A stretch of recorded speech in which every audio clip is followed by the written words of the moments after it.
Okay, good evening. Welcome everybody to the Walla Municipal Advisory Council meeting of August 1st. It is 6:03 p.m. I'm sorry to hear that Chairman Evans is absent tonight because of COVID. So we will I will run the meeting tonight, and we'll go from there. Call to order. Do you do that, Mr. Shabak? No, you're the man. Okay. You want me to do it? Okay. Melissa, you're here? Here. Go ahead down the road. I'm here, down the road. And Don Hess here. Doc Hayward here. Robert and Dave. Great, thank you. All set, we have a forum. okay. Any introductions needed? No, we got Michael Jensen out in the audience. So we have our this evening's agenda. Can anybody make a motion to approve the agenda?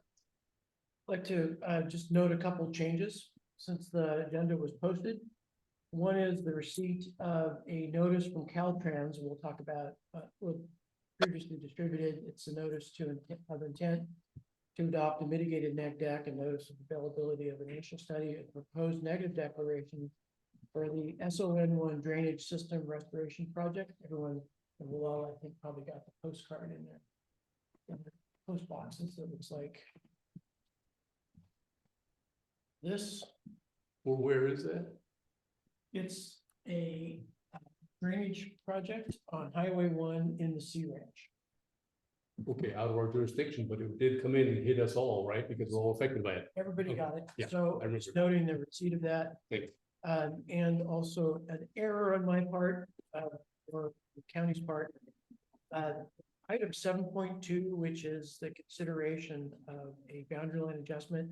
The applicant is actually Don Ratcliffe, not Edward, so I recommend that change. Those two changes in the agenda, and if that works for you guys and gal, I'll move to adopt the agenda as amended. Anybody like to second it? Okay, Dan seconds that. Let's take a vote. Melissa? Aye. Dan? Aye. Don? Aye. Zachary? Aye. Dave? Yes. And myself, Robert? Yes. Okay, we have an agenda approved. The approval of the minutes from our last meeting, which was June 6th. The minutes, has everybody read them, and does anybody have any last second observations? Otherwise, we could make a motion to approve. I'll move. I wrote them, I move them. Do we have a second from anybody? I'll second. Zachary beat you to it. Okay, Zachary second. Then let's make a motion, and then let's take a vote. Melissa? Aye. Dan? Aye. Don? Aye. Zachary? Aye. Dave? Yes, And Robert? Yes. Okay, nice job on those minutes. Dave. thank you. Okay, so we go to our correspondence, quite a bit of it. It seems like it was all from you, originated from you, Dave. Or, I guess it was a slow 2 months for me. No, Or pass there's on. a bunch of stuff. yeah, Largely pass-throughs. We did receive a referral. Actually got a couple of referrals, but there was one that I reached out to council members for an interest in review. I did not receive a response, so I will do a quick update on that tonight. Also in the packet for members, you got the minutes and an agenda. I'll just note that there were two other presentations, one having to do with local road safety and action plan update, the other one having to do with the local coastal program update. So I'm hoping everyone has a chance to see those. I guess we'll talk about it later. Any questions on the correspondence?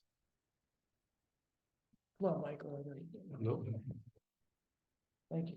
okay, thanks. On to public comment on non-agenda items. Anybody as a citizen have any comments, or does Michael in the audience have a comment, or anybody out in our audience on Zoom have a comment that they'd like to present Yes, us please. with? Yes, can y'all hear me okay? What's We that? have a Zoom Can comment. folks hear me?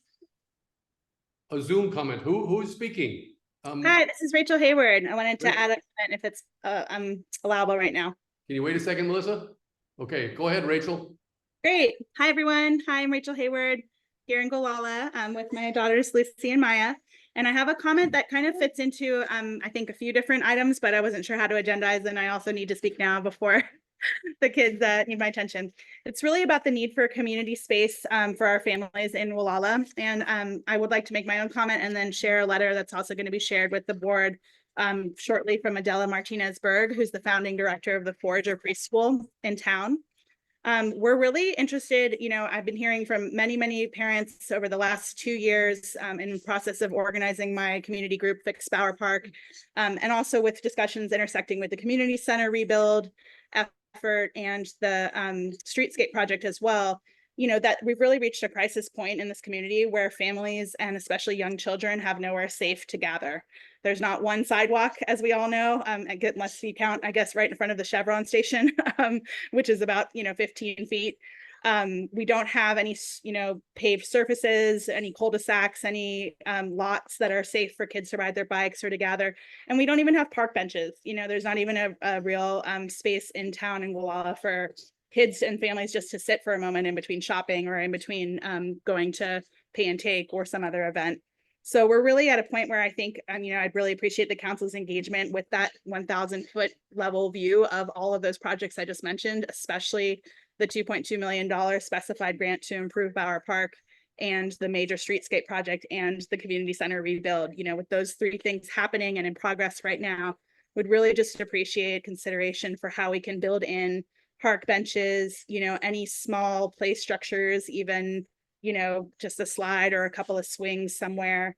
And, just a place again for families to rest their feet and for people with young babies like myself to just literally sit in public in our town. Because right now we really have a pretty abysmal, built environment when it comes to families. Silence, Mike Maya, thanks. I'm going to read one letter also from, as I said, Adela Martinez-Berg. She's the founding director and the head teacher at the Forager School.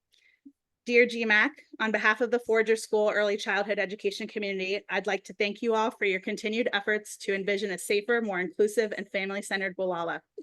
In our inaugural year, the Forager School Preschool program has been fortunate to enjoy a variety of local field trip excursions, including story times at the Four-Eyed Frog bookstore, creative dance and movement with Daniel Warner of the Gualala Village Studio in Cypress Village, and visits to our post office, fire station, bluff trail walks, and other places. We love our town and we would welcome any increase in our sidewalk and crosswalk infrastructure to ensure the safety of our students and staff. Community engagement and awareness are foundational tenets of our curriculum and program philosophy. Throughout our fall and spring semesters, we open our doors to the public and community partners to host family day events. We've also offered 2 summer programs for preschoolers as well as school-age children 5 to 7, and have been amazed by the enthusiasm of families anticipating program for this coming school year, 2024 to 2025. Our program serves families spanning a wide geographic range from Point Arena to Fort Ross, and an increase in outdoor play spaces that complement and foster family togetherness are of great importance to our community. It's an exciting time of celebration and growth here in Gualala, and as we continue to take root, I'm hopeful for the innovation that our continued allyship may bring. Let's work together to develop opportunities for playing and joyful interaction for families, children, and everyone in our community. Thank you so much, Adela Martinez-Berg, and thank you for listening. Okay, thank you, Rachel, for those comments. Anybody else? Melissa, as a public citizen, had a comment, right? Yes. Juniors and Gualala Nursery now, over where it was impossible to go. Oh, From the okay, Caltrans project. got it, yeah. It was a Caltrans project. Mhm. Nice. Yeah. It's like prepping the place for our streetscape. Well, okay, any other comments? Public comments? Okay, thank you for those. We'll move on then to the Mendocino County Sheriff and Code Enforcement Report. And then we have Sheriff Matt Kendall with us on Zoom. Good Yes, and evening. I'm sorry I couldn't be there in person, but I've been gone for about a week. I took a week off and went fishing with my brothers. And then my wife went and saw the grandbaby. And I got to tell you, Rachel Hayward's baby is about the cutest little thing I've ever seen. That child is just perfect. But once you become a grandfather, you begin to notice how cute babies are. So I haven't seen my wife in about 12 days. And so I wanted to get home tonight so we could spend some time together. So my apologies for not being there in person, but I just got to missing the wife. We had some really, really good times on the South Coast with the Point Arena Parade. Everything kind of went off really well. Lieutenant Wyatt put a lot of extra effort into having patrol in various places. And, you know, we had the issues that you have when you have a big influx of people. And then on top of that, everybody remembers that we kind of had some weather refugees when it was 112, 114 in Ukiah. Even without the festivities, the coast just kind of got jam-packed full of people. But we came out pretty much no worse for wear. Now, we did have the homicide on the South Coast, and we've had a lot of extra work over the last couple of 3 weeks. But I'm going to ask Deputy Jensen and Lieutenant Wyatt to weigh in on that because they can get down into the weeds.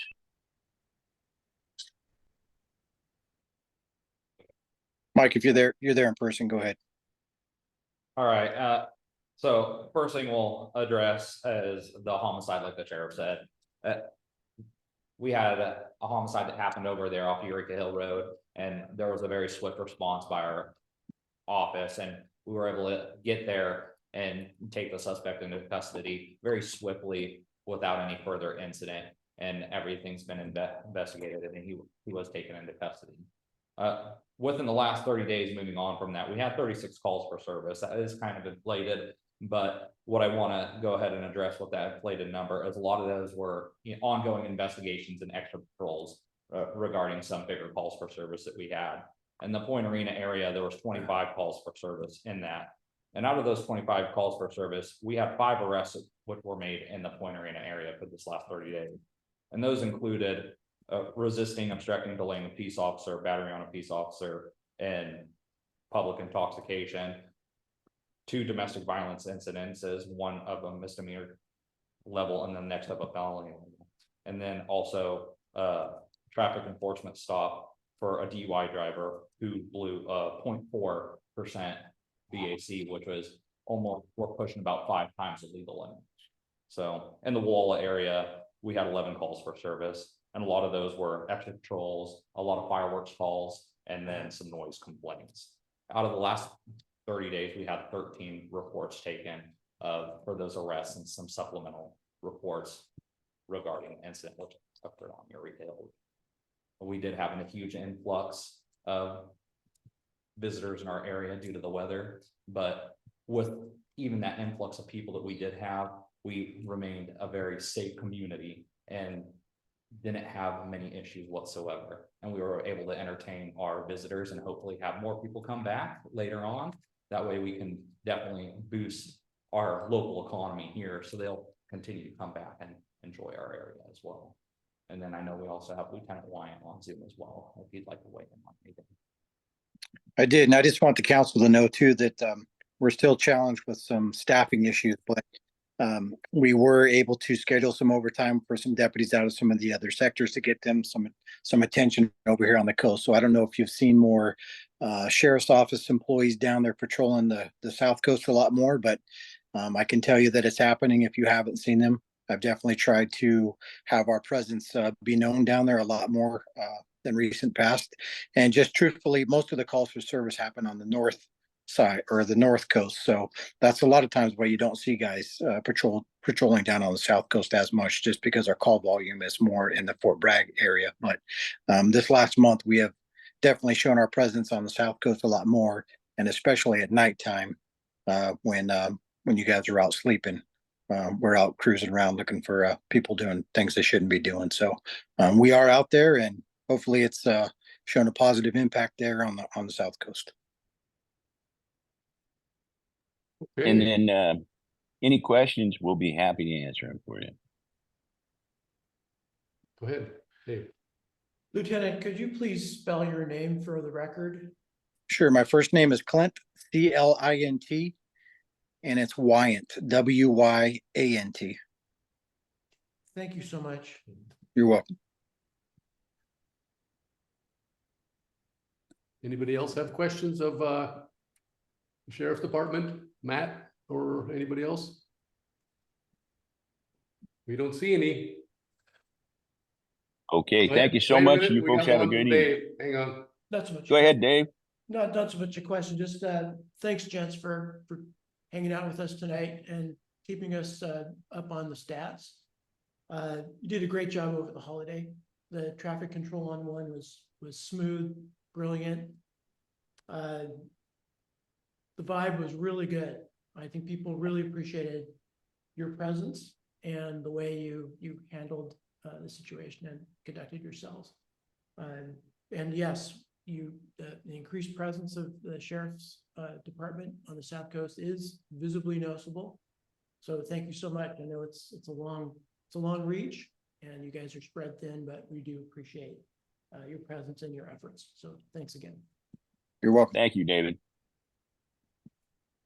Well said. Okay, then I'm gonna sign off and have supper with my beautiful wife, but I do feel blessed to be able to be here this evening, even if it is just on Zoom.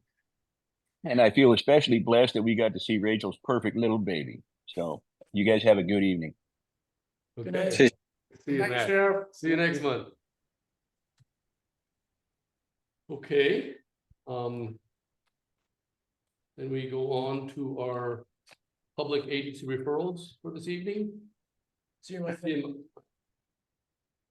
And we have 1, 2, 3, 4 of them, starting with CDP 2021-0052.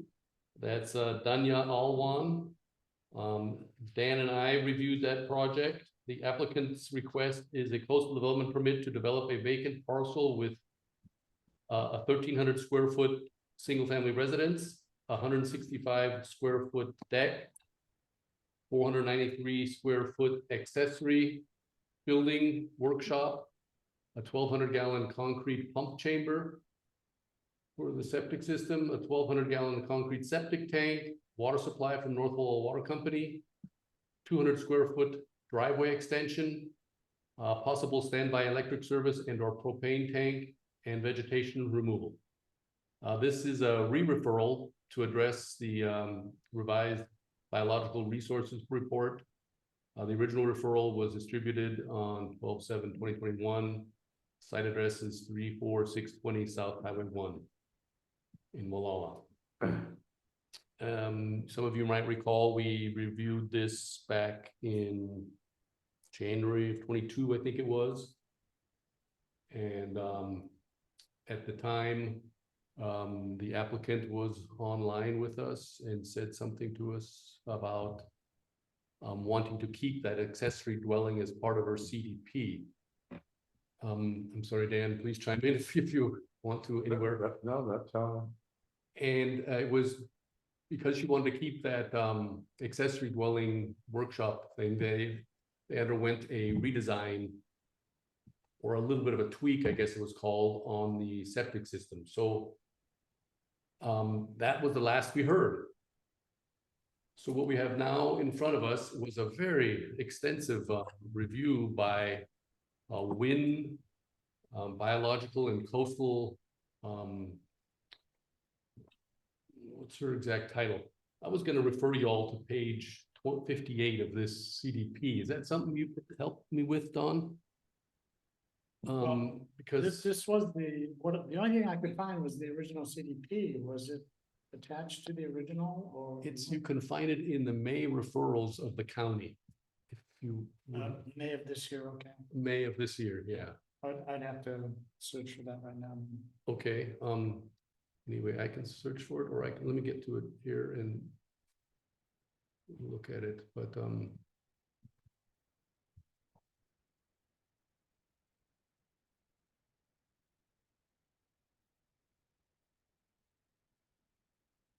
Okay, here it is. It's page 58, revisions to project biological reports for subject CDP 2021-0052. I found it. You did. Oh, that's helpful. Page 50. Okay, so this should be it right here. Do you see? Yeah, that's it. Referral. Beautiful. So you want me to scroll down? If you can get to page 58, it kind of summarizes Not the, clear how the page numbers are not, you know, sequential here. okay, now let's keep going, I'm pretty familiar with it. I'm reviewing it this afternoon, but keep proceeding there.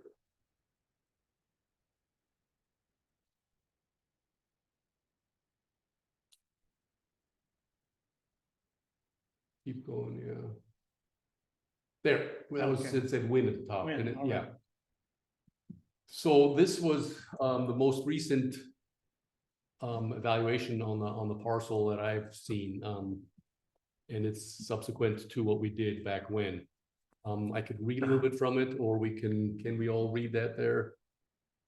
They did additional site visit. A lot of things have changed there. Did you have a chance to go by the property, Dan, at all? I did not. I No. tried to get a hold of you to do that. And I wrote you back, and I just did not have the time to do it. I was kind of familiar with the piece from back when, and I dropped by on the way home here yesterday, and a lot has changed since I think Don and Kevin last went to the parcel. Yeah, but a lot has happened to the property in front of that, the one that belongs to Nora and Mike, I can't think of their last name. Uh-huh. The old schoolhouse place there. The old schoolhouse, there's those that travel that road and go north there, they probably saw a lot of activity in there over the last couple of years. Lots of vegetation removal, lots of burn piles, and I think I haven't seen any kind of a violation sticker there, but it's mentioned in the Wynn Coastal Planning and Biology Report, because the applicant here, Danya Alwan, has kind of been wrapped into one bucket, or one, she's been wrapped into one envelope, or whatever you want to call it, that there was a lot of things done there that affected her and her application, such as removal of issues and lots of things like this. So these things are addressed in the Wynn Coastal Planning and Biology Report. Back under the original application, there's a driveway easement that goes in there that was intended to serve both parcels. In the initial part of the entrance, ingress, egress to these two pieces. There was an informal agreement to continue that driveway to be able to access the applicant's parcel a little bit further down westerly of these two pieces. That apparently is no longer a valid agreement between the two property owners. There is apparently, I got the feeling from reading all this, that there is some kind of a disagreement between the two now. So there has been some additional development on the applicant's parcel. There have been two containers placed on that parcel since I last saw it, when Kevin and Don last reviewed it, and I happened to drop by. There's a mention in here of how much additional gravel that was put in to create a kind of like a new driveway easement coming off the existing, or a new gravel driveway coming off the existing easement that serves the two at the beginning portion of these two parcels. There's a map in here, Don, that maybe I could direct you to. Would that be further up? I'm thinking it's further down, but let me go run to my computer here and see if I can find it. There's some pictures. Yeah. I think it's almost towards the end, but no, maybe not. Yeah, it's like almost towards the end. I'd say back about 10 pages from the end, and this is a 80 some.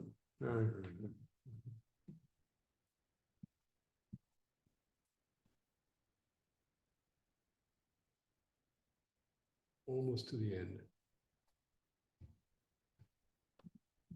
there, that's where it starts, yeah, they. Proposed development is, I think, the fifth picture up. And that's the end. Yeah, right. Okay, the one that has yellow on it. These are alternatives. That one is the applicant's proposed development, and then the presumed Isha's. They did this for alternatives analysis because they're having to deal with a new driveway. As you can see from that picture, that square, that yellow square was the intended ingress egress to the parcel to be able to develop it. The square that's on This the, one?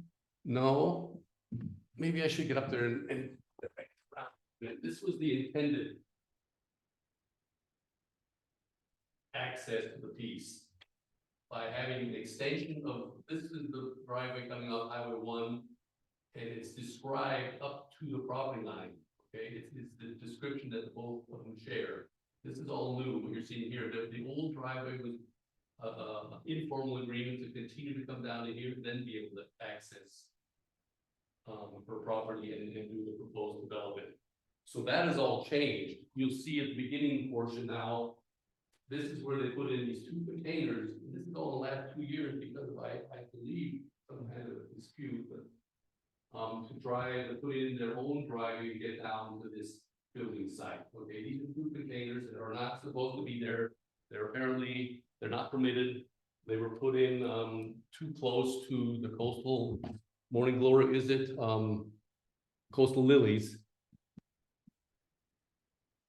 And so this has become a real Robert, difficult review. Yeah. Going back to the containers, they supposed to be permanent or just temporary or what? That's what's being stated in Wynn's report here, that they will be removed after the project has been approved or after the project has been built. In those two containers house all the materials for the new dwelling that the applicant has already purchased. It's all apparently old growth type of woods and something that she has already purchased ready for this project. However, there is so much to discuss here. This entire green area here, the development that represents all the setbacks from the property lines, setback from the ocean front, setback from the highway. That's the only developable area. But even that is questionable because the entire piece has Bishop Pines. You'll see the two little orange spots on the adjacent parcel. Those are Right here? the coast lilies, yeah. So there was also the issue of the county mapping issues about the GIS mapping wasn't totally accurate. It showed those coastal lilies on the subject property owner's parcel when they really weren't. So there's a lot of things being cleared up in this Wynn report here. What else can I say to you? Okay, so there has been a redesign of the septic system. Initially, the applicant would really like to see the dwelling stay where it is at the very bottom of the parcel. That's where she has the best views of Fish Rocks, and then that accessory dwelling further up on the other side of the parking area. You'll see the parking area is designated with those 4 little spots there. This would be the new driveway. So far, they brought in a bunch of gravel. I don't have the quantity it says in the thing there in the application to make this get to here. But they still need to get all this driveway area approved to be able to get to the building site. So that is a big question mark in my mind. Is you got to get that permitted. I did notify the applicant, but it was probably a little late in the game here. I would have liked to hear from the applicant like we did last time, but Yeah. Yeah, I think that's important. She Yeah. was here the last time Yeah, and, you know, I do remember, you know, discussing this her project with her, with Kevin, and she seemed, you know, very cognizant of being careful related to environmental issues surrounding the project.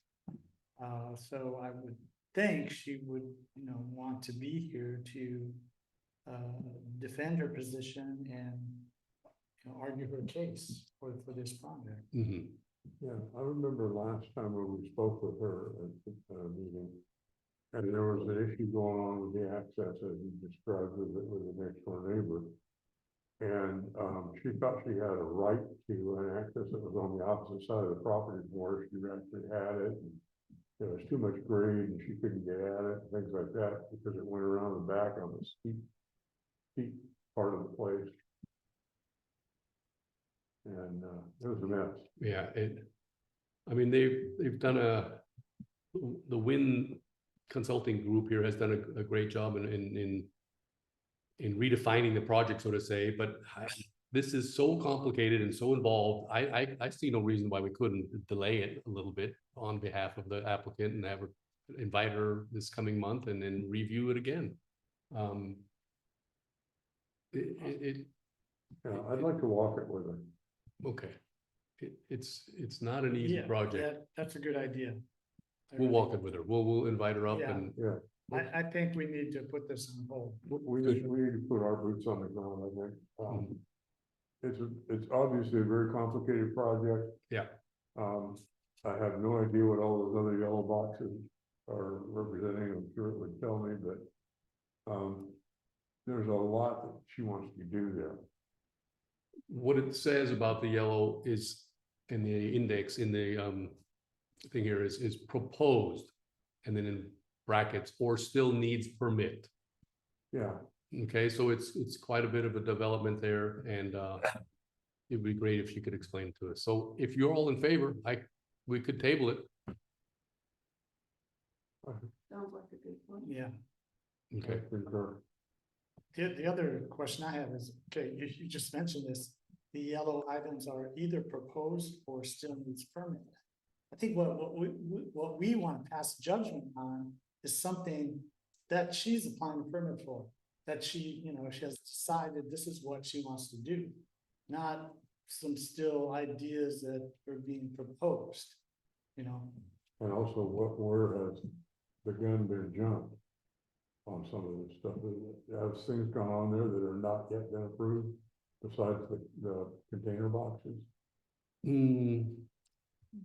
According to the report from Win, they showed a lot of pictures in here, how lots of vegetation removal happened and they go to, the applicant goes to great lengths to show that it's north of her property line.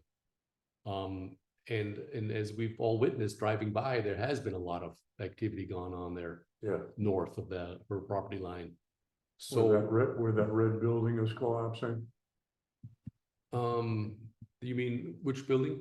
On the property north of it, where that red building is Yeah, it's that, slowly sinking into the ground. That's on the adjacent property. that and the white schoolhouse. Yeah, that property is the one that I'm talking about. Yeah. Yeah. So, hey, it would. Yeah, David, please. Questions? Sure. I get a sense from your description of the project, that you don't have a clear understanding of what the proposal is. And isn't. Is that an accurate? Well, I'm concerned that she's hauled in gravel and got boxes on there that neither one of which she's done any paperwork for has been flown by the county. Okay, so in addition to a lack of clarity about the specific proposal that has been referred to GMAC and that we've been asked to render a recommendation, you're concerned that there's ongoing code violations that are not accurately described in the materials before you. Is that a They may correct be. characterization? They're pretty clear. I'm sorry, go ahead, Dan, but they're clearly explained if you take the time to read them all through.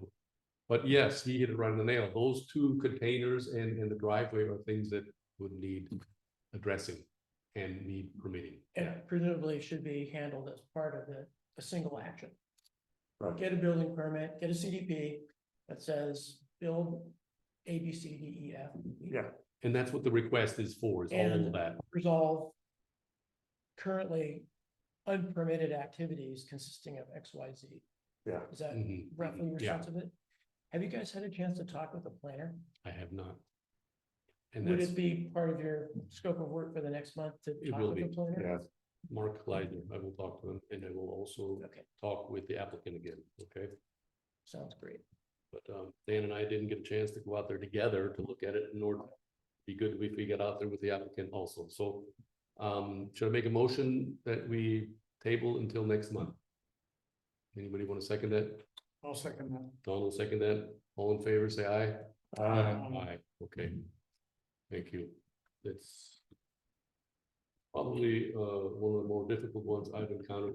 There's lots of that we've encountered that are difficult, so. Okay, so then we could move on to, I hope, simpler ones.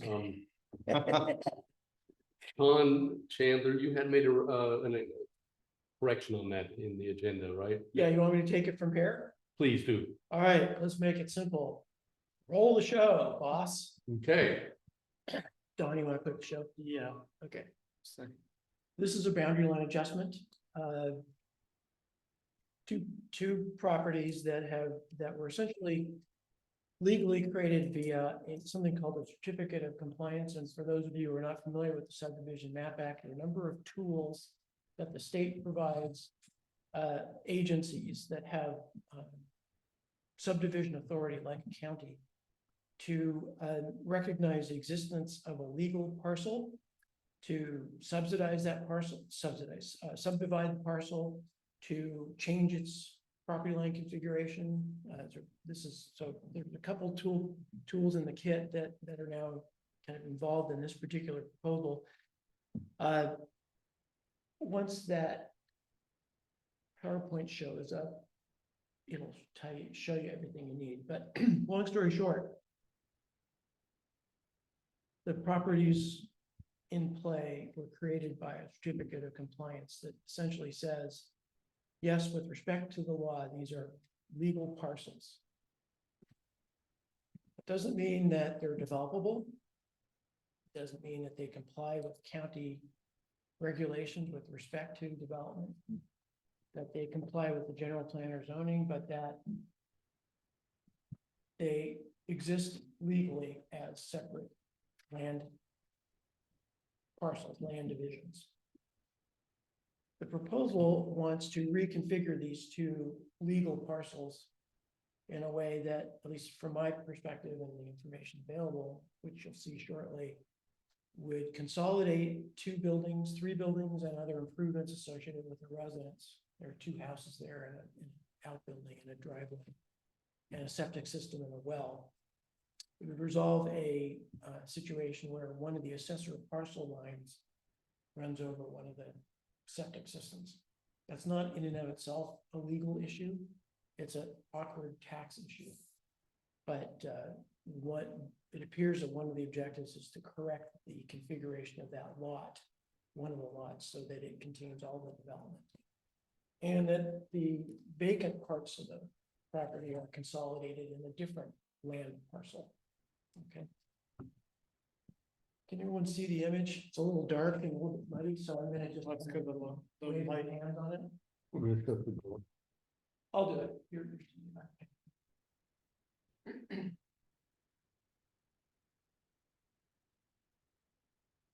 unlike the Owen proposal, this Dave, you could rotate the screen a little bit and more towards us, since there's nobody in the audience. that one. Yeah, that's Better, yeah. Okay. It's a lot better. Oh, you all right? So you see on the screen here, so I can put it on here. It's but you see the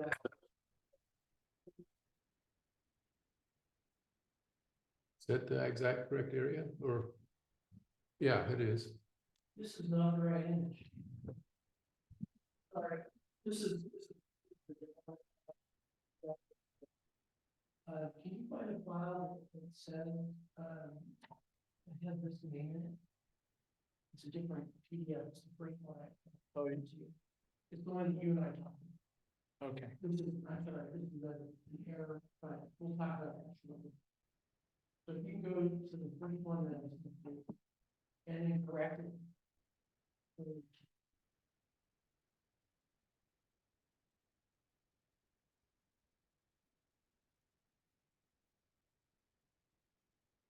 how about this one?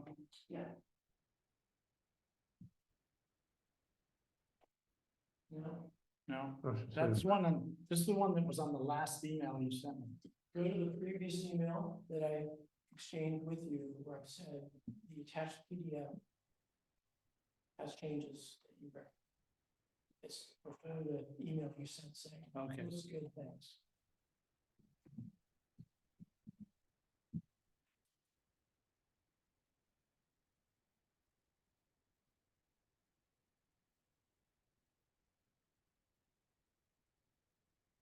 Is that it? Okay. This is, it's a kind of a right image, and I apologize for that, what you see here in the aerial.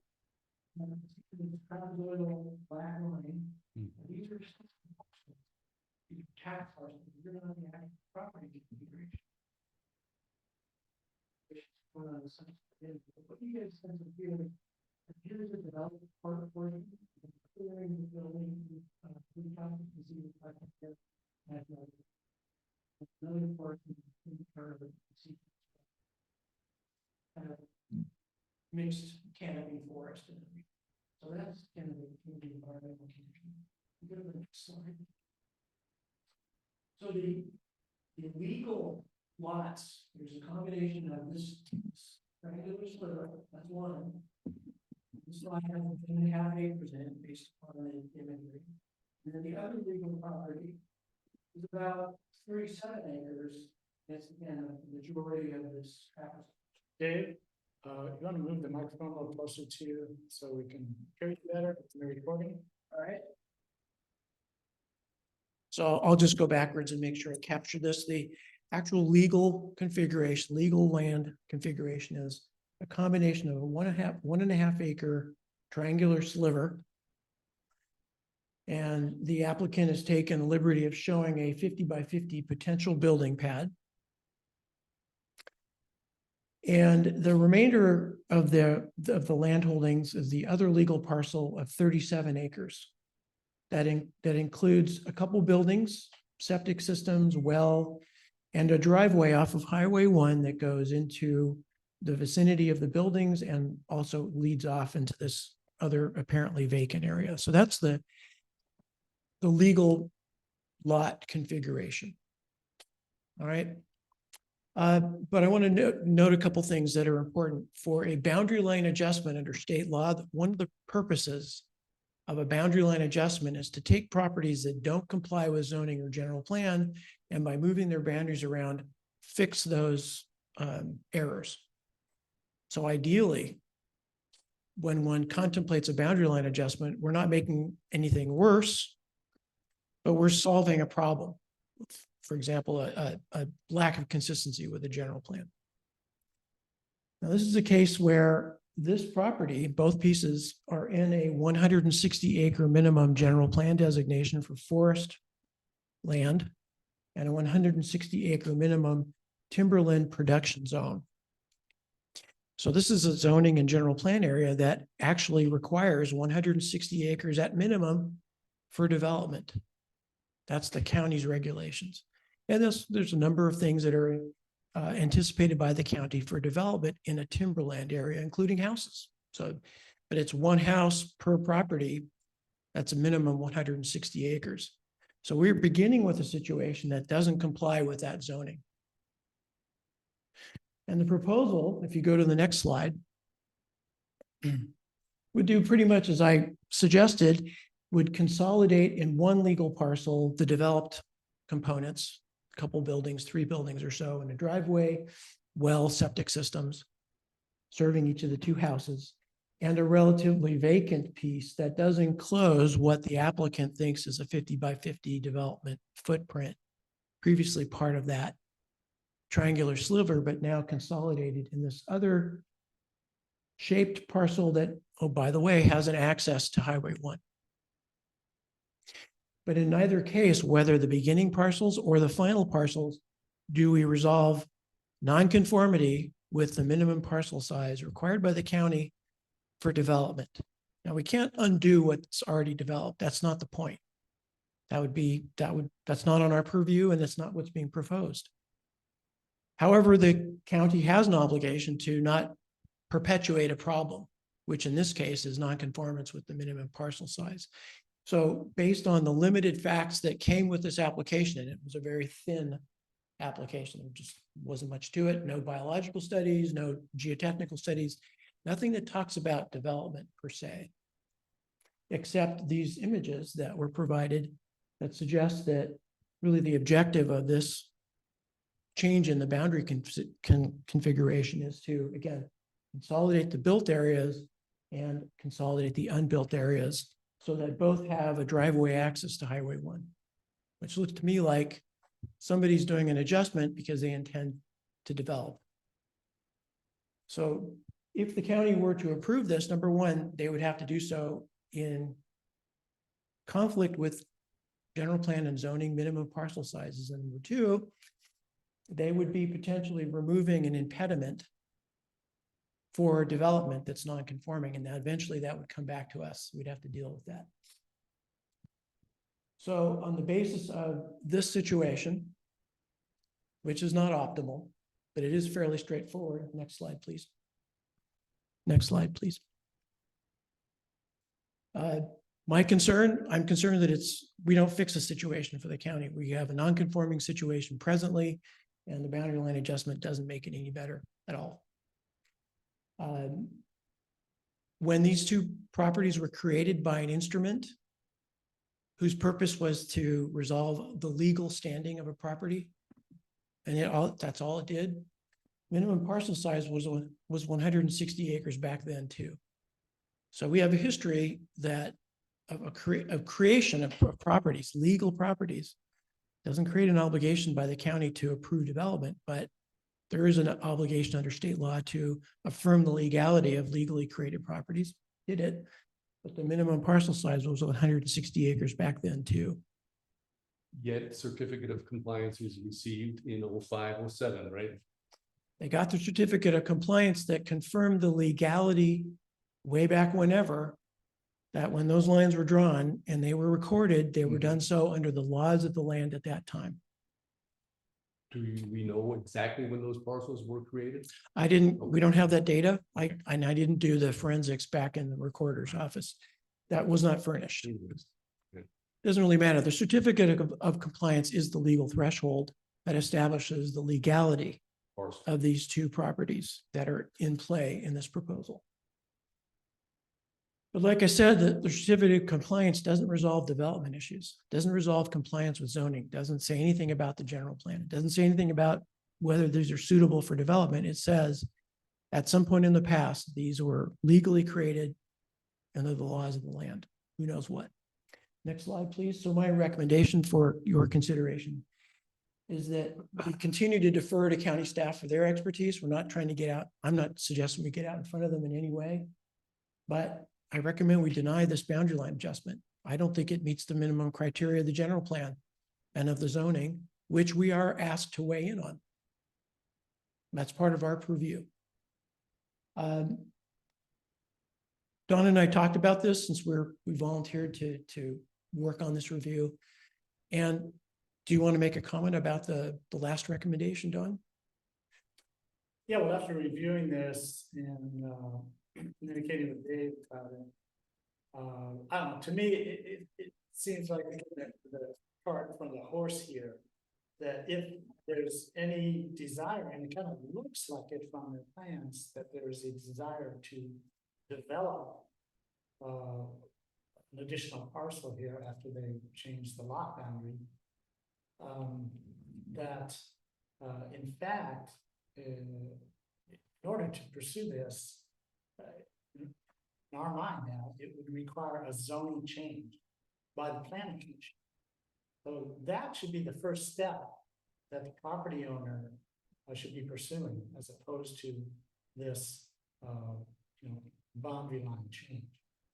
So, we're recommending, you know, the planning and building services look into this. And, if that's the way the applicant wants to go after PBS determines that that's how it should be done, then this applicant should pay whatever costs are necessary to make these changes to the zoning for this property, which I believe would require planning commission ruling. So I think that's what we came up with. So I'm in favor of this recommendation. Okay, I have a question. To me, in my real estate mind, it appears that this person, the applicant, is trying to make them two more appealing, more developable parcels. That's a given.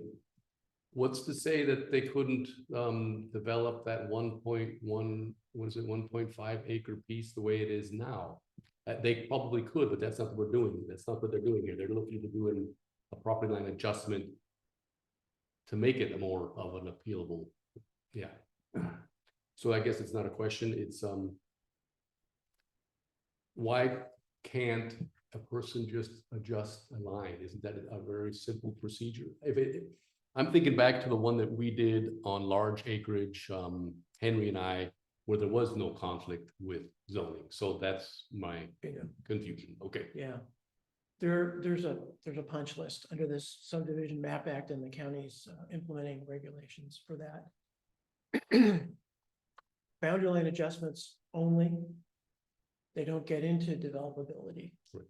Except for compliance with the basic criteria of zoning and general plan, Mhm. which presumably have something to say about where they came to be as a result of development considerations that have kind of a generalized way. Mhm. You know, we have minimum parcel sizes like 5 acres for a lot of places. Probably because that recognizes generally we don't have water or sewer. So you gotta have some minimum acreage in this geology and this climate to execute that kind of work theoretically. So this is the case where general plan and zoning compliance is part of that punch list for boundary line adjustment. And so one way or the other, the county's gonna have to figure out what boxes it checks and how it figures out. We defer to them. But with respect to the GMAC purview, you know, we're charged with looking at the local coastal program, zoning, other basic development criteria, scenic corridor stuff. We're asked to look at that. And at least with respect to one of those criteria, which is GP and zoning compliance, this pitch doesn't do it. And it never did. Yeah. Could they propose development on that sliver? Sure, they could apply for a building permit. Now, we could speculate today about whether they'd get it, because it's a 1.5 acre lot. No sewer, no water. Right. Who knows what kind of slope? They might meet their setbacks. No access. They might No, not. that's what I was gonna ask you guys. They Were got you problems. able to view the site? No, never did. And this is kind of in your neighborhood. You know this territory probably better than anybody else here. Mhm. It may be fairly flat, but it might be really hilly. There are proximate resources. If you go back to that aerial. This is probably the last part of it. You've got drainage just outside on the north. And then along south boundary. So. It isn't entirely, chances are this was developed, this was probably the easiest place to do it. And it was done. There's 2 houses there now, 2 septic systems. This part was developed earlier, probably because somebody got to do something. It just changed hands, I believe, too. Yeah, there is a transfer document. I don't want to belabor this, but any other questions or discussion? Okay. It's pretty straightforward. This isn't all one. This is the opposite of that problem. It's pretty straightforward. What do you guys want to do? Shall we Okay, proceed? well, let's make a motion on maybe your recommendations. Well, I'll move to accept Dave's recommendations. Yeah, I'll second. Second, okay. A voice vote of Melissa? Dan? Aye. Don? Aye. Zachary? Aye. Dave? Yes, And I'll be a yes too. thank you. And would you be so kind to write the letter? I would be happy to do that, and I'll do it either tonight or tomorrow so that these guys don't have to wait. Wonderful. Carrie and Ling, may I propose that we switch 7.4 and 7.3? Can we swap the order? Sure. Okay. So let's move on. I mean, we have it on the agenda as a certain order, but let's, I apologize, I should have done it earlier, but these came in a certain order. okay, then let's do, what do we have on the agenda? It's here? Bazzano. Yeah. I'll just briefly introduce it. Bazzano came in pretty late during our time off, so mid-July. So this one hasn't been distributed for review, but if council members are willing to indulge me, I can hopefully offer something that will help us get beyond this. It's a simple renewal, right? I know the property is in escrow, so go at it. Do you want some information? Can you bring up that other PDF? Some of the. Yeah, it's the other one that I sent you Oh. here. Was that the one we put, did we put that one on the website? I don't know if you put it on the website, but it's the second one that I sent you. Saturday. Yeah. That's the first one we put up. Apologize for confusion.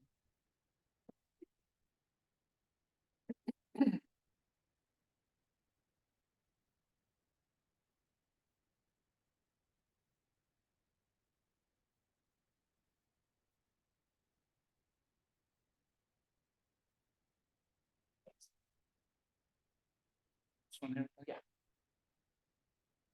Okay, so right off the top, you'll notice the header on the first page is incorrect. My apologies. I should have fixed that. But this is the show for Bazzano. So very quickly, to Robert's point, this is a request to renew a previous CDP that was approved. This group saw it presumably years ago. The CDP was issued. That's 21 from 2021. It's to build a single family house and an attached garage and various other infrastructure. Pretty straightforward house. And it's in the off of Iverson Lane and Iverson Road right there in the corner. You can see the roadways and the black box is their property. They've run out of time, essentially what's happened. The renewal would extend their CDP by 1 year, which presumably is enough for them to execute the building permit. Next slide. Everyone familiar with the locale? It's right in the established subdivision. So this is a case, again, back to the zoning and general plan question. You know, whatever we do, we hopefully check in with the basics.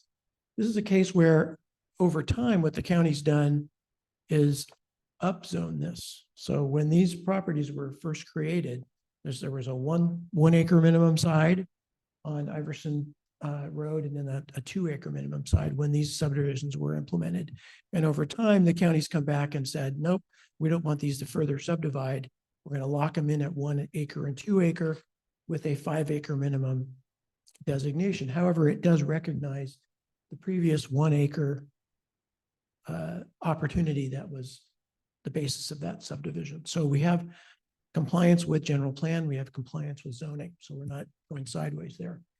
Again, this is just up from Highway 1 on Iverson Road. It's right at the corner, the second corner up of Iverson Lane. It's a vacant lot right in the corner. We've all driven by it dozens of times. Not too high up, about 240 feet up from the ground, pretty gentle slope. My guess is somewhere between 5 and 10%, totally developable. Next slide. So here's the layout. No big surprises here. Fairly modest size house. Most of the site stays in natural condition. The development's consolidated up against the roadways, which is as we would have recommended under normal circumstances, and that's still the proposal. Again, they just need more time. They evidently, there's some conversation between the county and the applicant to shift the driveway location from Iverson Road to Iverson Lane. All right, well, they're gonna need time to sort that out, but that's between the applicant and the county. Might interfere with the septic system layout. though, right? They may need to make some adjustments, hence a year. But it sounds like all the development is gonna stay in that footprint that was previously considered and approved in the coastal development permit. And that's what the renewal is for, just to prove. That's just it. We got this referral on the 15th of July and the CDP sunsetted on the 22nd. So it's too bad we got it late. Too bad we got it during our holiday, but my hope in doing this, being presumptuous, and I apologize for that because I wasn't signed, was just that we can move it along without any further delay, if you're comfortable with that. Next slide, please. So again, it looks like it's consistent with the rules that we're asked to judge projects by. We continue to defer to county staff's expertise on all the details, but this looks like a no-brainer, no harm, no foul for us. So I'd recommend we approve or recommend the extension be approved. And I'm Okay. prepared to fill out. Okay, anybody want to make a motion? Or do you have any questions? So this is nothing but a time extension on an existing approved project, Correct. move to. That's all we're being requested to review. Mhm. I No. second. Who made the motion? I did. Okay, you second. Melissa. Dan, Aye. Don, Aye. Zachary. Aye. Dave. Yes. And Robert. Yes. Okay, unanimous. Okay, then we go on to our switch around CDP. I'm liking your format on these CDP reviews. Yeah, sorry, I screwed up the header. It is. Everyone's busy, Well, right? And it doesn't take me that much time to kind of put the stuff together after I've looked at it. So if this is working for you, No, it's great. I'm gonna continue to do it. It also, I think it kind of puts us in a good place where we have documentation, what we talked about. We can hand this to anybody. I think it's useful. So if you're okay with it, I'll continue. I did not do that for Fukasawa. I'll have to get used to it on the other one. Okay. So we're on to the Fukasawa. 7.3. Yeah. Can I offer some comments? Sure. Okay, so this is another one that's a re-referral. It's coming back to us, but unlike Radcliffe, which is really straightforward, boundary line adjustment, yes or no, kind of a binary thing. And Bazana, which is another very straightforward, we saw this before, it looks like it's kind of the same. Fukasawa has a bunch of changes, and they're the kinds of changes that have historically drawn the attention of members of this council. Things like changes in mass pad grading, like big changes, not just a few cubic yards, but virtually tripling of cubic yards on the ground.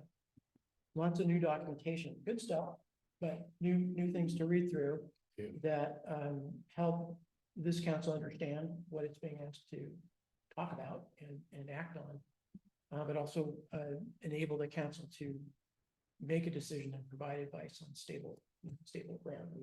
We have facts with which to work. So this is one of those packages that has a lot of information in it.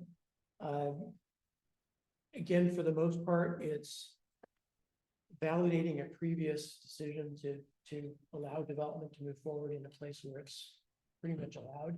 So this, can you scroll to one image here? You're all gonna recognize this property and where it is. It's again, it's in the same subdivision as the previous one. Here it is, right? So the zone is right here in this corner, move that little black box up there. This property is on Anderson Lane on land, it fronts the highway, and everyone knows this, it's pretty steep, there's a gully in there, there's water. In fact, there is an active on this property, which is a complication. So, long story short, based on a fairly fast review. Long story short, based on a pretty quick review of this package, is that the development is consolidated primarily on the uphill portion immediately adjacent to Iverson Lane, which is pretty much where we would advise it to go anyway. It gets real steep and wet down here toward the highway. It also puts the house up on the hill out of the scenic corridor. And one of the things that this applicant is doing is suggesting that they reduce the height of their structure, which is good, gets it out of view, or it helps to reduce the profile that's visible from the highway. They're almost 300 feet away, so no one's going to see this house for very long unless they're, walking down to the beach at the coastal access. But quite a bit of difference in the grading proposal. It's in the same footprint, but it's different than what was previously considered. And we're all very sensitive to grading, particularly in the coastal zone and proximate to aquatic resources. Those are the two main things, and there's a lot more information in the package now. So there's more documentation than was previously considered. So that's kind of the roundup. We're holding them up somewhat. I mean, our schedule is off their schedule, so there is delay inherent to how we process things normally. I had sent a query out to the group when I became aware of this referral, and I think everyone was busy and the emails crossed into ether. I didn't get any response, and frankly, I didn't have time to do it either. So I apologize. But my recommendation for us all would be for a couple people to take it on and give it a good look and bring it back, so that we could all feel comfortable with, whatever adjustments are being made here. Sounds good. That's what was it? I just looked at it here, 230-page CDP. It's a lot of material again, right? It is. I think you can move through the old stuff because that's been, there's been an action rendered on the basis of the 2019 material, but there's stuff since then, 2020, 2023, and even more recently this year. It's just funny that I don't remember seeing this ever. I don't know, Okay. but it's reported to be a previous approval in 2019. Right, I see that. That's a while back. I mean, you've seen a few things since then. Is the primary thing though, is the grading. I mean, we're looking at 330 cubic yards to 925 cubic yards. That's to get the house down lower, right? What happened, I think, is that when the original plans were reviewed, there was a different impression about the amount of fill that would be required to get that building pad up to the elevation of Iverson Lane. So what happens is you've got the lane and then the thing drops off. The property drops away. So they were going to use grading. They were going to fill essentially underneath that building pad to try to get the elevations closer, to have less of a transition at the top, and to control. What they're trying to do is make sure the ground's sufficiently stable and to Right. control erosion effects. That's the objective, but it's way more fill than was previously contemplated, and so that's an issue. I think it's the adjacent home to the north, maybe, that had that steep driveway going down, if you notice. And Have I you don't been think there? these guys want a steep driveway, and they don't want a long driveway. Yeah. They already have to deal with the installation of the septic system down slope. Right. Proximate to that drainage. So, frankly, I think we're gonna come back after looking at it and say, you know what, they're doing the best they can. It's still the right project for that spot. Go do it. But I wouldn't be comfortable telling you that today because I haven't had a chance to look through the new stuff. I just skimmed it. But the two issues are way more fill than they previously thought. It may not be a bad thing, but it is more, a lot more. And elevation reduction. So they reduced the height of the building. That's probably good, but Mhm. I haven't looked at it. So we should assign it then. And somebody can talk to the planner, Jesse Waldman, and we'll tell them the circumstances that we just didn't get a chance. We just got crossed up in the wires here because we had the month of July, we didn't have a meeting. So would anybody like to tackle this? Are you still thinking about it? Since you're kind of I've familiar with it? given it a start. Yeah, I'll go ahead and continue with it if that's okay with you guys. Oh, that would be great, because you're the expert at this. Who would like to join? I'll join if you're. Would you party with me? Yeah, Okay. I can do a site visit. I'm interested in this. Okay, would you do me a big favor? Would you reach out to the applicant and just send him a note? You know what? I'll tell you what, you haven't done that before, have you? No. Okay, let me do it. I'm gonna carve in you and you'll see the format. Yeah, that sounds great. I All right, appreciate so I'll that. just get the ball rolling. Cool. I'm also gonna correspond with the planner. I'd like us to talk. Cool. That sounds great. And I don't know that everybody's gonna get together on the site. It's a long way down for the planner. But these folks are coming out, they'd be coming out from Sacramento. So one way or the other, at least you and I will walk it. Yeah. Okay, Yeah, that sounds great. very good. Thank you. Okay, so Very then much. we'll table this one too, right? Yep. And we'll make a motion to table that. Somebody will I'll move. move, I'll second. the second. Okay, Melissa, Dan, Don, Aye. Zachary. Aye. Dave Yes. and Robert, yes. All right. So, tabled till next month. Okay, thank you. Good. Thank you, guys.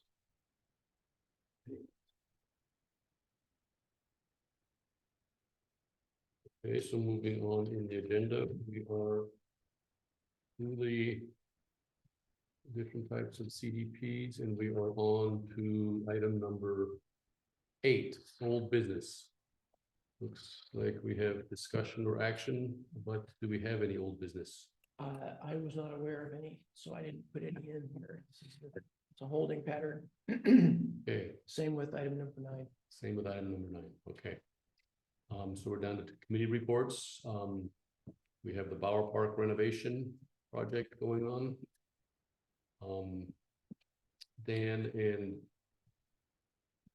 well, it's just you. Henry's gone, Yeah, Kevin's gone. okay, I was there today, Oh, yeah, and, they have cut down 200 and some odd trees. I think I was told 225 or something like that at this point. The trees they have cut have been removed, whatever they're doing with them, they're gone now. I know they're chipping a lot of that material, and they're looking for homes for the wood chips, so that they don't have to fund. So if anybody needs wood chips, put it out there. I know Judy Bryan Mello wants a lot of them. Is there just a big pile there right now? I don't even know where they put them all.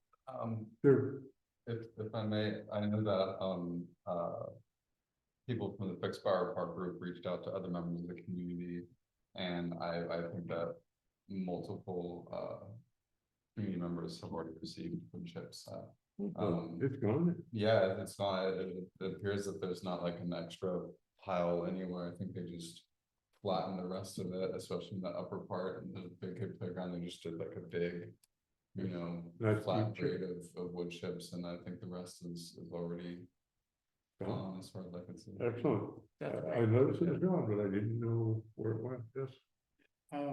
Were these all pine trees that they cut down, or did they cut down some? redwoods? Almost all. Full pine and fir, I believe. Those- No redwoods. No redwood. No redwoods. There were supposed to be mostly full pines and also a couple of firs that were in dangerous condition, not just randomly cut down fir trees. I don't think it was more than a handful though. I had a couple notes, Yeah, if you don't mind, Dan. please. First of all, Atlas did a great job. They really, they did that job and made pretty short work of it. They were ahead of schedule. When I walked it, I noticed that there were, in the picnic area, where all the stumps are now stumps.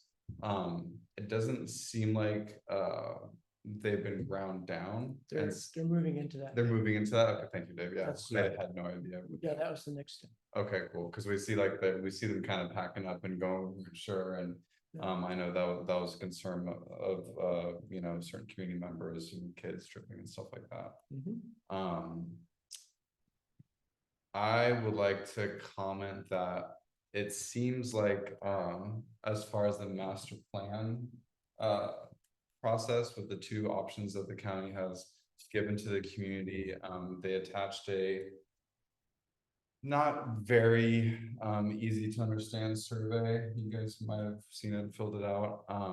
You know, they basically gave you the two separate options, and then they itemized, you know, certain factors of each of those options. And it was kind of hard because it said, do you want this one thing and that one thing, and also do you want option 1 or option 2? You know, so that you know, I just kind of want to echo what I've heard from everyone in the community, especially the fixed bar park group, that we are concerned of a certain lack of quality in communication and outreach between the county and the community members.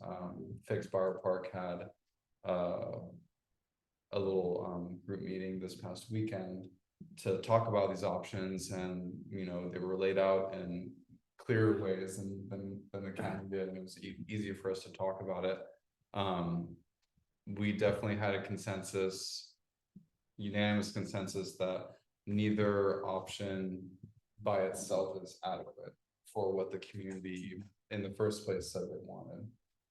It's definitely a mixture of both, and we're obviously realistic and know that you can't have everything, and you know, money's money. But what we would like is if it'd be possible for the county to give us an itemization of, you know, the cost of the renovations, and also how much money is left in the budget, because we don't know if it's a space thing or a money thing when it comes to why we can't have one thing or the other, and what combination of those things we could have. I really don't want the county to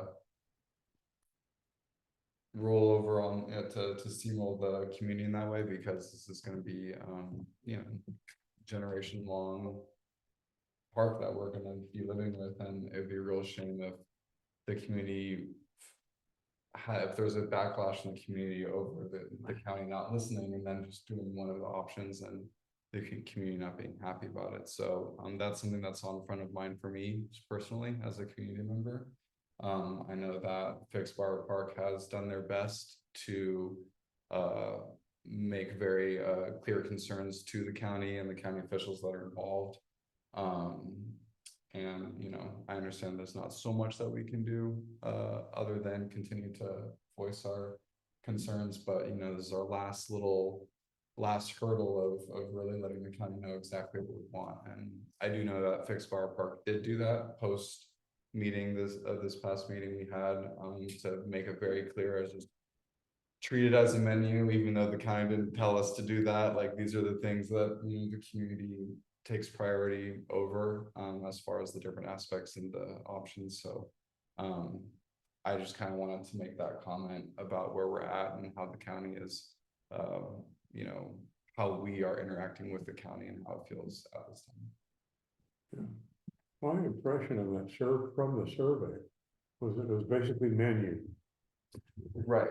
You know, it wasn't all this one or all this one. It was, you want this or this, this or this or this thing, this is this thing, this is that thing. They didn't seem like you had to go with all of one or all of the other. And I think that was the way the survey was set up, was to pick out that kind of a response. It at least felt like it. The interesting thing about that, when you read deeper into the information that's in the survey, the county makes it clear that, you know,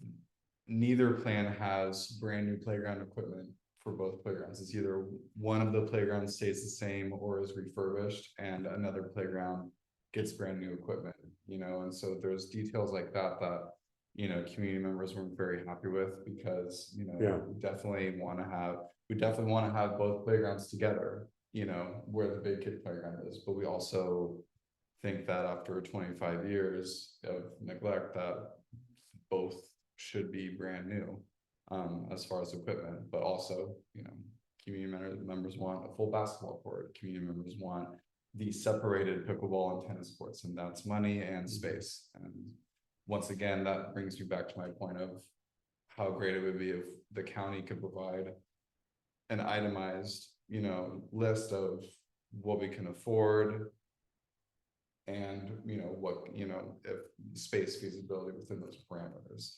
That nugget, I think, is a little bit lost between the county and community members that are concerned about the project.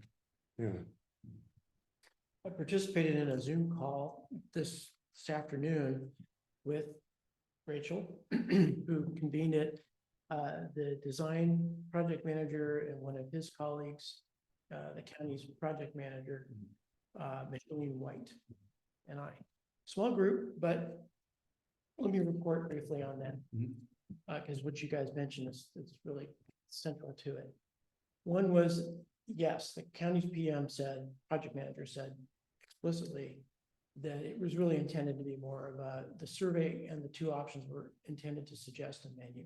That they fully expected that people would react differently to one option or the other, that one wouldn't necessarily win out over the other one, but that it would provoke input. It was a certain approach to provoking a reaction to the different components as they showed up in those options. And that he and his team fully expected some form of hybrid to be necessary. So check that box off, and it's good. Yeah, some things maybe weren't as clear as they could have been, but I think ultimately everybody got it. And they were particularly appreciative of the detail and specificity and clarity of the input from, say, Bower Park. You guys generated a very nice table with very clear rationale for particular items of priority and reaction. That's very helpful to them. And we had to look for ways to continue to be clear, explicit, and definitive in our input to the county. Another thing that was mentioned is that this is the end of general input. That in a project design, the arc of that design, things begin totally conceptual. What do you think you want? And that progresses to, well, what are the things that are more important to you? And that we're at the end of that phase of general ideating and kind of picking between this or that. What's next is final design. And that's where financial constraints, environmental constraints, process constraints, time, the contract for the schedule for the grant is going to run out. All of these constraints now force the project into a very specific final design and then ultimately bidding condition. So I believe what we're going to see next is something along the lines, Zach, of what you're talking about, is a cost constrained decision. So it's going to be cost, process, schedule. When I say process, that includes CEQA and permitting. And those are not trivial. Or cheap or fast. And so the county's now getting increasingly into a pinch point where it's got to come up with a set of solutions that will work. And it knows that the community is paying attention. So what will likely happen over the next several months is that the county will develop what they call a base case. That'll be the basic project that they take to bid. And there will be a list of add alternates. So a contractor who's going to deal with the nuts and bolts of money and doing it will price that base project, the basic thing that has to get built, and then they'll price add alternates for stuff that, hey, it'd be great if we could have them, if we could afford them, and make it work in time. And that approach will come back to the community in a very efficient, targeted, focused interaction. And the county would like to come back to GMAC as the platform for that interaction. That's what we're here for. That's what we're established for. And for this subcommittee to reach out when we get paid for that 1 or 2 week, maybe 3 week turnaround on a specific set of questions, the subcommittee would reach back out to Save Bower Park or whomever stakeholders are in the community and convene that interaction as quickly as the subcommittee can. If it lines up with our regular meeting calendar, great. If the committee and the chair decides we need a special community meeting, this is so important, GMAC can do that. But it's GMAC as the county's preferred venue and platform, because that's what we've been created to do. And they have, again, there's a formality that's necessary at this stage. But the next interaction is going to be very focused. It's going to be about money, time, permitting, regulations, getting it done. The county's done with the kind of general time in this project. You know what? Everyone's ready. Yeah. For those brass tacks to get planted on paper, let's see what happens next. We're not going to get everything. So as long as we're all realistic about it, you can't get it.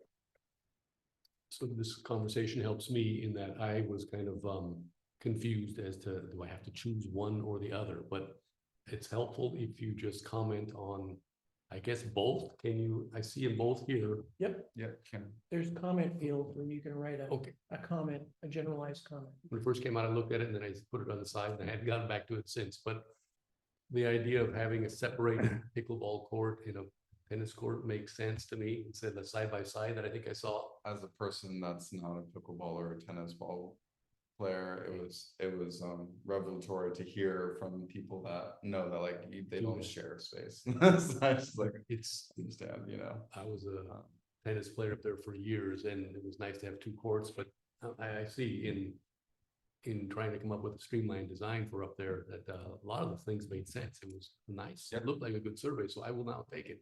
We're definitely very excited no matter what, you know. Okay. I don't know if the county will take your input because. And at this point, was it It's over expired. already? Huh? Okay. Yeah. So anyway, You know what, But- but you should do it anyway, Robert. We'll If they take your comment, you should take it. The other thing I wanted to report, sorry to go on so long, but this is an important topic. As has been reported, the Mendocino Coast Recreation Park District did contribute an additional $178,000 to the project budget. This is essentially a pass-through of the state per capita grant. Mhm. The County Board of Supervisors accepted that money with a resolution instrument that was insufficiently specific for this board member. And I have heard now verbal assurances that the money that flows from the Recreation and Park District to the county is for Bower Park, only for Bower Park, to be expended during the restoration scope of work. And we'll see that level of specificity in contracting and further discussions.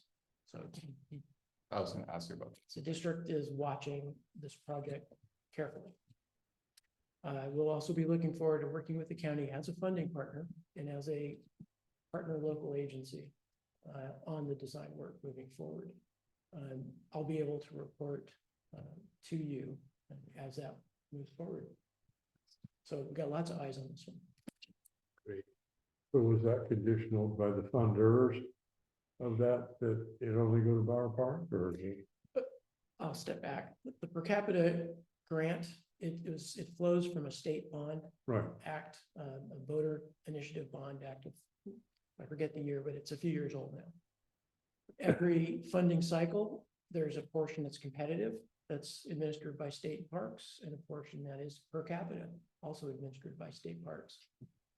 The county got a portion of that per capita money, but the recreation district, because it's a local government established for recreational services, it got a share based on the population within the district boundaries of the 77-mile coastline. We got a portion of that money, $177, almost $178,000. The board considered carefully what it could do, what the district could do with that money. It wasn't a foregone conclusion that the money would be allocated to Bower Park. There are lots of things going on in this district that need help. However, there's nothing like Bower Park to leverage money already going. And there's nothing like Bower Park anywhere in the district at this time that represents the opportunity to deliver very effective, very efficient, very necessary and needed recreational opportunities in a underserved community like this one. So Bower Park won on its merits. And the district was explicit in communicating with the state and the county about the reasons for its pass-through was specific to Bower Park Restoration Project. So it's really the district that's driving that priority and making clear to the state and the county its expectations for what the money's for and what it's not for. This is money that's not just going to land back into the county's generalized per capita pot. This is money that's tied to this project. okay, thank you. And that's from Mendocino County Parks and Rec, right? It is no, there is no such thing. It's the Mendocino Coast Recreation and Park District. Okay. It's a district that is comprised of 77 miles of coastline between Westport and Walla, the coastal communities that came together over a number of years, about 30 years ago, to create a local government focused on recreation park services. And that's separate from the county. It's another local government. We work with the county and expect to continue to work with the county. Some reason I thought it was called Mendocino County Parks. and It's Rec. Mendocino Coast, Okay, coast. Yeah. And now, but that's, it originally, it was up at that center up in Fort Bragg at one time, was it not? the district began Yeah. in the Fort Bragg area. It wasn't just tied to the CD Star, it was actually tied to a previous recreation center. And then over the years, communities up and down the coast have voted to join the district. So now it covers the entire coast. Okay. Behind the times. Okay, anything else on that topic, on that committee report? Well, we do have a member of the public who would like to comment, so would take this. The wife. Yes, go ahead. Rachel, right? You have Yeah. the floor. I thought- Yeah, thank you. All right, so long story short, and you haven't been able to follow the conversation as much as I'd like, but just on behalf of the community and, I don't speak for everybody, right? But as somebody who's spent quite literally dozens of volunteer hours over the last 2 years trying to influence and have some accountability for this grant, I'm at a moment of a little bit of frustration because I don't feel that we really have a real guarantee of accountability and next steps from the county. And would really just appreciate anything that the MAC can do and that you've already done. We definitely appreciate the efforts already. But to make sure that we're going to have follow-up here, that we're not just going to have a black hole where the county is going to go off and do whatever the county is going to do, which is going to be the bare minimum. Because we've seen 25 years of this park in utter neglect. We have had many, many, many frustrating interactions, even in recent years, where community members have tried, for example, calling Ukiah, calling the number that was on the posted signs when the park was closed for several years in 2020, 21, and 22, getting no response, right? Having Little League locked out just a couple of days before their season and threatened with trespassing charges. We've seen county employees come up from Ukiah, out on our tax dollars and our dimes just to pile up, debris on top of the kids' playgrounds to keep the community out. I mean, it's really, the community relations have been, abysmal and hostile for a lot of years. And so we really need to know that our money from our state tax dollars is going to be invested in a park plan that's going to meet the needs of the community.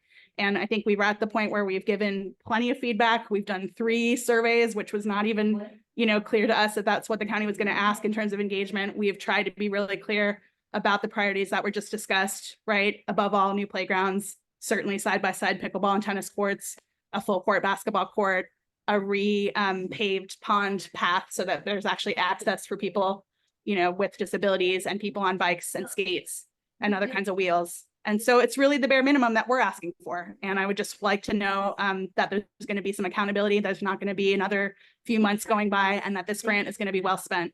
So just really appreciate anything that the county can do. That the council can do to guarantee, to the extent possible that we're going to know, the community is going to know what elements will move forward in the park plan and why. The community is going to know how much those things are costing so that we're sure that all of our tax dollars are being spent well. And we're going to know what the schedule is, and it's going to be operating and on schedule to spend the grant before it expires in 2026. Thanks. Thank you, Rachel. Okay, any other comments on 10.1? Okay, then we'll move on to 10.2. I've stated before that at this phase of the project, so the Streetscape project, I feel like I've got a conflict, so I will step aside and let you handle it, Dave. Thank you, Robert. It's gonna be brief. You might even have time to sit down. Caltrans is actively engaged in 2 primary dimensions of the work. One is to continue toward final design and bid packaging. The schedule for final design on this project, which includes utility conflict identification, surveying, utility relocation, things like that, is about a year. Takes about a year to work through all of that. The other thing that takes about a year to year and a half, possibly even 2 years at the outside, is the acquisition of additional right-of-way and temporary construction easements. So Caltrans is reaching out to all the private property owners and nonprofits along the streetscape boundary and having conversations about either, depending upon what's required for the project, the purchase of right-of-way or easements, or the essentially renting of temporary construction easements. So that takes about a year to work through. Presently, the schedule for construction to begin is roughly middle of 2026, and that's the update. Any questions? I don't have a lot more. I don't really have any other information. I have one question. Once they come up with what is close or actually would be the final plan, is there an intention on Caltrans' part to present it to the community? Yes, my conversations with the project manager and the executive officer at MCOG, Mendocino County Council of Governments, Caltrans does intend to bring the final project back to the community in a show and tell type of setting. It's not going to be about comments. It's not going to be about input. It's about open disclosure, but this is what's going to get built and an update on schedule. I would also expect and would be asking them to help the community understand how is the community going to interact with the construction as it goes forward. So, you know, are we going to be getting announcements about construction opening in a particular segment? Will there be a telephone number for people with concerns to call and get a reaction or get a response? You know, say a construction fence has fallen down in front of somebody's door. Is there going to be a person to talk to? Those types of kind of the nuts and bolts about a construction project. And so I'm hoping that at least I would be asking for that type of information to also be presented. Caltrans will probably ask GMAC to convene, but again, I don't have a schedule for that, but I expect it will happen. Okay, thanks. You're welcome.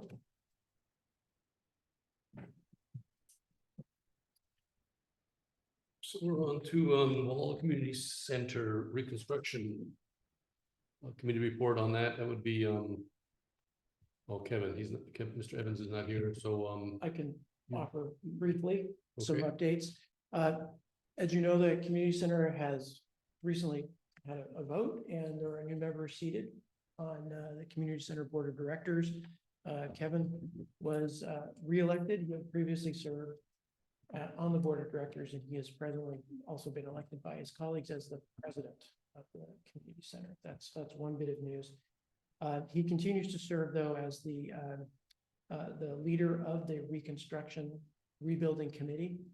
And toward that end, he has been managing a process called value engineering with the recently retained construction team from, oh my gosh, I've lost their name.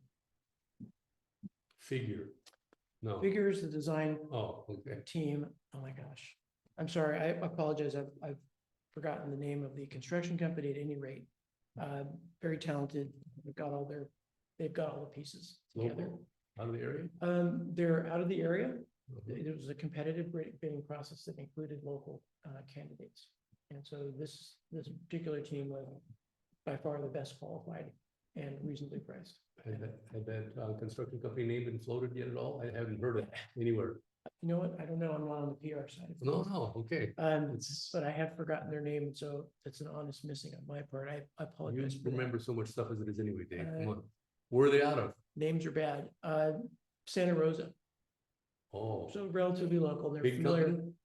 Big enough. They're familiar with institutional work. They've done work with nonprofits, and they understand the particular sensitivities and requirements of nonprofit development, which is a powerful thing to have in our community's pocket.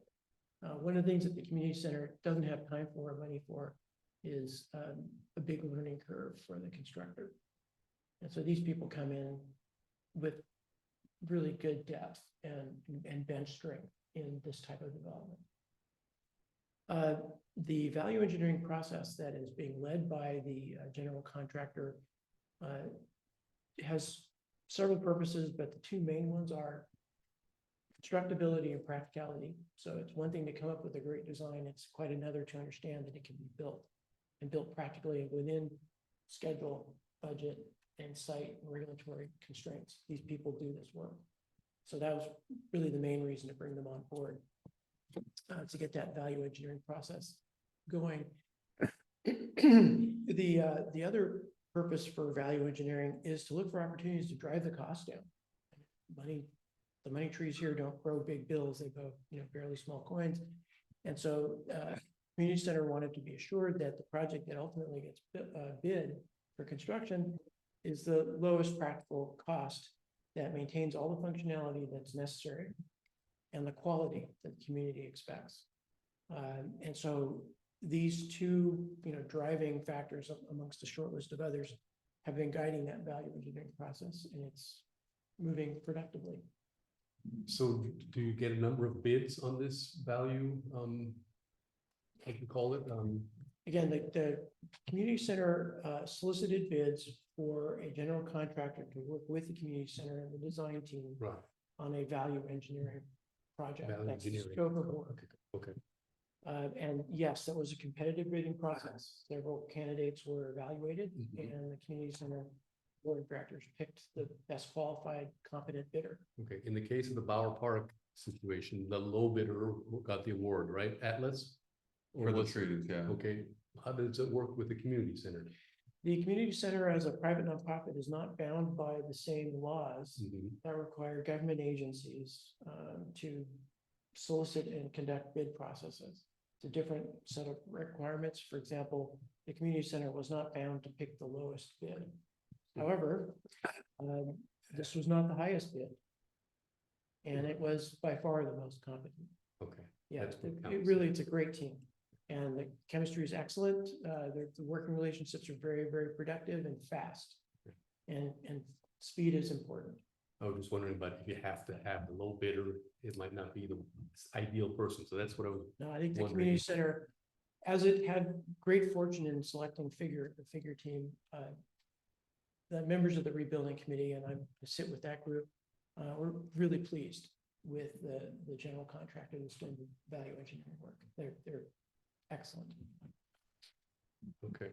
Yeah, I have to say, when we went to the presentation at, Del Mar, the value added engineering thing, I was gobsmacked by how much money, how much cost they actually planned to be able to reduce Mhm. the cost of the thing. It's like, okay, building this building is gonna be $3 million, just pull the figure out of the air. And we figure we can probably save about 1.4 on that. It was on that kind of margin.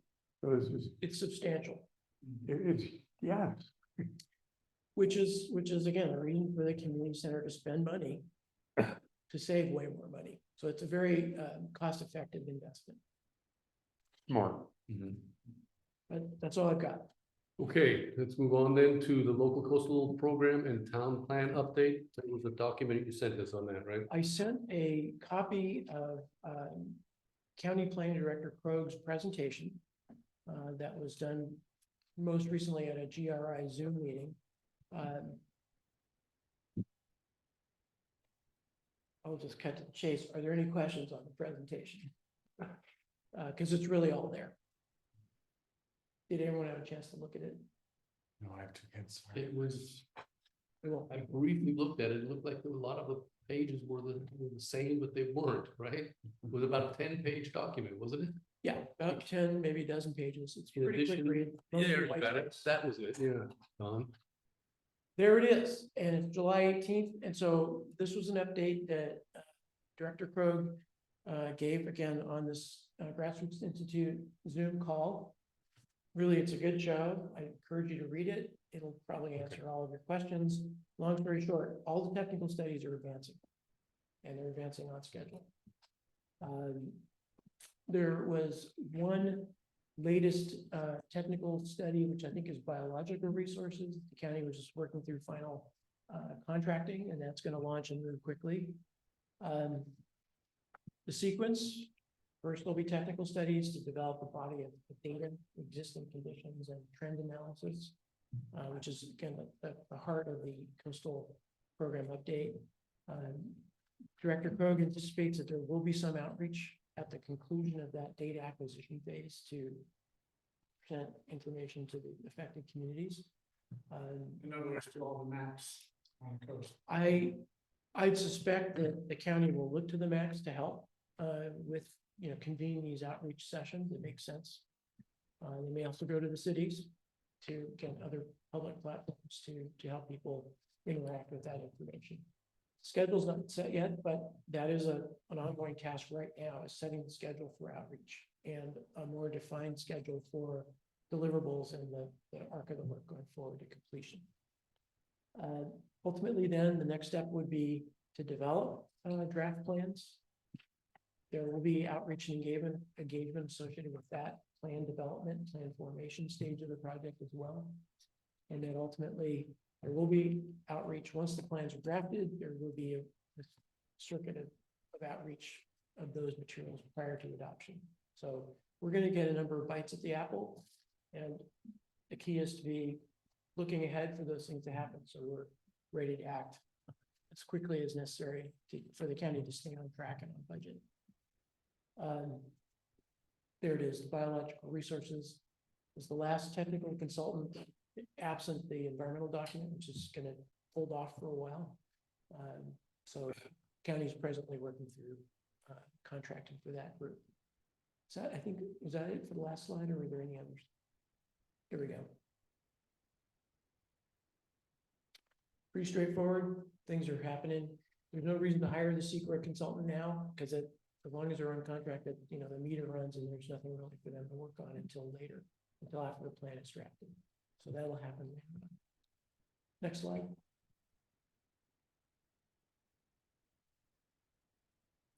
So one of the studies is checking into groundwater. This is the only study that has an established technical advisory group that includes engaged stakeholders and citizens who volunteer to participate. An important component of data acquisition, though, is the county working with landowners who volunteer to monitor their wells and report data to the groundwater consultant. This one is particularly unusual in terms of its scope and level of engagement, primarily because groundwater is such a limiting factor for development. It may be the primary limiting factor for development on the coast. Are water companies involved on that? I don't know everybody who's involved in the stakeholder group, but frankly, if I was a water company, I'd make sure I had somebody in the chair there. Yet I'm not engaged in this particular one. Okay. I'm sure they've been invited. I hope so. Okay. Next slide, please. There's a study update. So work is really moving quickly. Modeling is about a quarter done. Forecasting about 40% complete. And you can see that there's an August kickoff meeting of the technical advisory group. Next slide, please. This is another, primary constraint having to do mostly with Highway 1, but also the local road network that feeds into the highway and again interacts, keeps people moving on and off the coast. You can see what the list of scope items is here. Pretty basic and predictable. Next slide.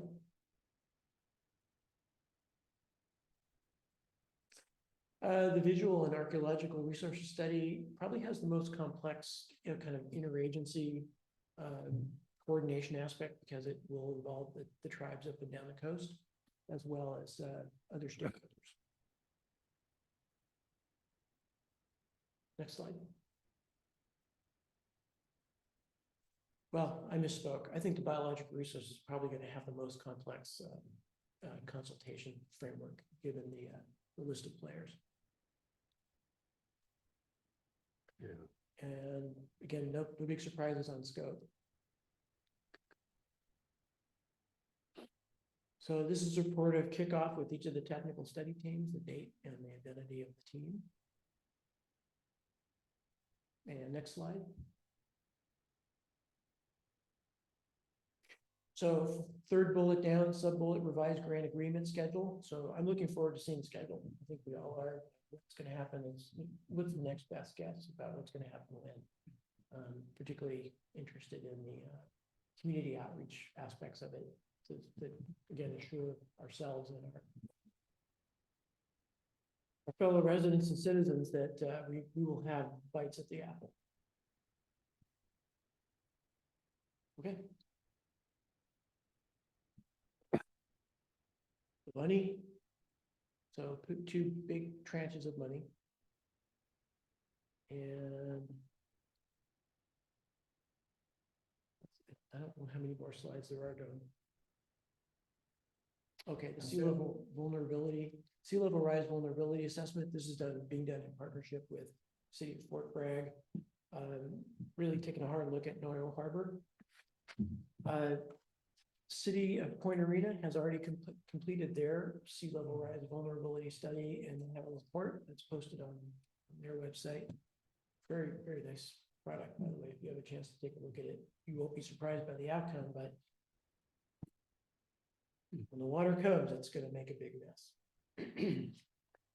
I think, is that about it? That's it. Okay. Nice update on that. Thanks, Dave. Sure. Yeah, Okay. Economic development is Kevin and myself. Personally, I don't have anything to report on that committee. So we'll move on to website, social media, telecommunications, community broadband access committee. Henry's not here, but Don is. Okay, yeah, what I'd like to report is that, in fact, I haven't made a whole lot on this website based on the factors that I think I need to get into all the details, but I was running into some technical issues about certain features that I know we want, including the ability to display on the landing page, in other words, our home page, news items. And also what's a bit of an issue is formatting correctly all the meeting data. I want to make it much easier and more fluid to actually add meeting data to the website, as opposed to how it's done now, which involves a certain amount of cutting and pasting, going back and forth. So it's time consuming now. And so I want to fix that in the website, but I'm running into some issues. So I did meet with Joel Chabin, who, as some of you may know, did the RCLC website. And one of the things that struck me a little bit that he told me was that it took him a year to do that. So it's not a trivial process. Now, our website is not going to be as complicated or as feature rich, I don't think, as RCLC. Doesn't need to be as RCLC, but I learned a couple things from Joel. He pointed out a couple of things I can do with the website, but Joel is not an expert in the theme that we are using, which is the standard WordPress 2024 theme, is the latest one. He uses a different theme for RCLC website, so he's not as familiar with the WordPress theme of 2024. So this is what I think I'm going to have to do, and I'm willing to do this. I've already started to inquire about this, but actually get some expert advice by a consultant, a website designer consultant who has good experience with WordPress theme 2024 to get me over the hump of these few issues that I'm kind of stuck in. And it's mainly because, I'm not a web designer, I never have been, so this is just a new thing that I took on as a project and learning as I go along. But I don't have a great deal of in-depth expertise for more complicated things. I mean, I can create a page and put some content on it, not a problem, but in order for a certain page to display certain information from a certain category that we want to post data to, then it gets a little bit more complicated. But I'm going to get some help with that. And I think that's not going to take very long, maybe a few hours of some consultant. But I'm going to have to get the development website, which I now have right here on this computer. I need to get it back up on MCM. You know, so that a consultant can then work with it. It can't, it's not really that practical. So, that's a little project, I should be able to do that. But that's where we're at. So, right now, you know, given our existing website, of course, it's a little weird looking, I mean, from what it used to look, something happened to it, and it's not really fixable. So, you know, we're gonna have to live with that, which does, at the bare minimum, of course, we can post meeting information, which is the bare minimum that we have to do. And everything else is extra, but those extra things we do want to initiate. So, that's what. Thank you. Yeah, thanks, Peter. Yeah, from everything you've done so far, you sure seem like an expert. I mean, starting with this first page where you get to the nice plant there. No. That is the problem, Yeah. but it gets you to the three things down below here, which is our most, Yeah, well, that's the problem, okay. But when I logged into it, Uh-huh, after not done anything, and that's what it was. that wasn't meant to be then, okay. But Maybe it, it was some automatic update that occurred. I'm really not sure. So, but I don't want to mess with it. It works. Because if I mess with it, break it. oh, okay. I thought that was The the very paper. least, it does continue to display correctly on monthly meeting information. As long as it does that, we can continue to use it. So,